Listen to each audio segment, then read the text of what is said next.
বিসিবির গত 18 বছরের খেরো খাতা তিনি পড়তে চান আর কি, দেখতে চান আসলে। তো সেটি যদি হয় সেক্ষেত্রে এই 18 বছরে বিসিবিতে যারা ছিলেন, জড়িত ছিলেন, তাদেরকেই আমরা দেখছি যে বলা হচ্ছে সরকারপন্থী যারা হচ্ছে বর্তমান আমিনুল ভাইয়ের বা বুলবুল ভাইয়ের যে কমিটিটা আছে, এই কমিটির বিরুদ্ধে যারা কাজ করছে বা বিরোধিতা যারা করছে, সেই যে দলটা আছে সেই দলটাতে অনেকে আছেন যারা গত কমিটিগুলোতে ছিলেন। সুতরাং তাদেরকে ধারণা করা হচ্ছে বা বলা হচ্ছে যে তাদেরকে সরকার প্রশ্রয় দিচ্ছে। আমরা এমনও শুনেছি যে তামিম ইকবালকে বিএনপির প্রার্থী হিসেবে ঘোষণা করা হয়েছিল। যদি সেটি হয়ে থাকে সেক্ষেত্রে এরা যদি হচ্ছে তামিম ইকবালের সঙ্গে থাকেন বা এরা যদি বিএনপির প্যানেল যেটা বলছে সেখানে থাকেন, সেক্ষেত্রে বিএনপি কি পারবে বা এই যুব ক্রীড়া প্রতিমন্ত্রী কি পারবেন তাদেরকে আইনের আওতায় আনতে বা তাদের বিরুদ্ধে কোনো ব্যবস্থা নিতে?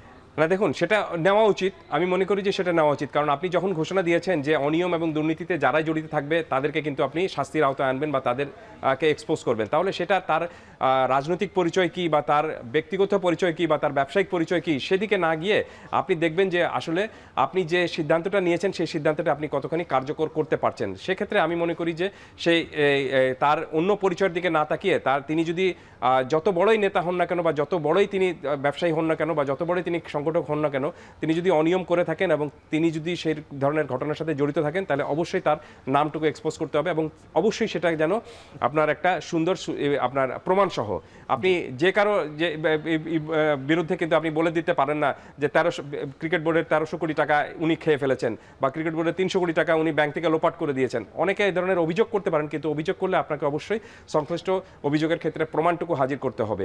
এটি গেল একটি দিক। আরেকটি দিক হলো যে এত অভিযোগের বা অনিয়মের কথা আমরা পিছনে 18 বছর ধরে ক্রিকেট বোর্ডের কথা শুনছি, এত দূরে না গিয়ে আপনি যা শুধুমাত্র এই বোর্ডের আগের বোর্ড যেটা ছিল সেই বোর্ডের বিরুদ্ধে তো বর্তমান ক্রিকেট বোর্ডে যিনি পরিচালক করেছেন তিনি অভিযোগ এনেছেন।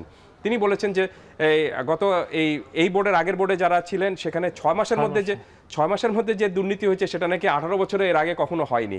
তো তিনি কোন বেসিসে এই কথাটুকু বলেছিলেন আমি মনে করি যে সেটাও খুঁজে বের করা উচিত এবং জানানো উচিত। আর একটা বিষয় হলো যে দুর্নীতি সেটা যতই ছোট হোক বা বড় হোক সেটা অবশ্যই আমি মনে করি যে এক্সপোজ করা উচিত এবং জানানো উচিত। আর আরেকটা বিষয় তিনি ক্রীড়ামন্ত্রী খুব ভালো বলেছেন যে এই 18 বছরের সময় আপনি এই বিসিবিতে আপনার নিয়োগ প্রক্রিয়ায় কোনো 2 নম্বরই হয়েছে কিনা সেটাও কিন্তু একটা অবৈধভাবে কেউ নিয়োগ পেয়েছেন কিনা সেটাও কিন্তু একটা দেখার বিষয়টা রয়েছে। তো আমি যতদূর জানি যে ক্রিকেট বোর্ডে আপনি বৈধভাবে নিয়োগের তেমন কোনো কিছু নেই। আপনি এখানে আপনি বেশিরভাগই অবৈধ করুন, রাইট। পৃথিবীর অন্যান্য ক্রিকেট বোর্ড যেরকম ভাবে চলে একটা পেশাদারি কাঠামোর মধ্যে, সেই পেশাদারি কাঠামোর আমি তো মনে করি যে একটা অর্গানোগ্রাম পর্যন্ত এখন পর্যন্ত ক্রিকেট বোর্ড তৈরি করতে পারেনি। বাট খুব সম্ভবত এখন তারা তৈরি করার চেষ্টা করছে। একজন সিওফোকে নিয়োগ দেওয়া হচ্ছে এবং সব ক্ষেত্রে একটা যাতে প্রশ্ন যাতে না উঠে এবং একটা অ্যাকাউন্টেবিলিটি থাকে সেই চেষ্টাটুকু করা হচ্ছে। তবে সব ছাড়িয়ে একটা বিষয়কে মাথায় রাখতে হবে, সেটা হলো যে ক্রিকেট যেন মাঠে থাকে, ক্রিকেটাররা যেন ক্রিকেট বোর্ড যেন ক্রিকেটারদের জন্য হয়, ক্রিকেট বোর্ড যেন শুধুমাত্র কারো ব্যক্তিগত স্বার্থের চেয়ার যেন না হয়, এই বিষয়টা নিশ্চিত করতে হবে স্বয়ং ক্রিকেট বোর্ডকে। রাইট কায়সার ভাই, আমরাও সেটাই আশা করব, ক্রিকেটও মাঠে থাকুক, ক্রিকেট বোর্ডও স্বচ্ছ থাকুক, সবকিছু মিলিয়ে দেশের ক্রিকেট এগিয়ে যাক, আমরা সেটাই চাই।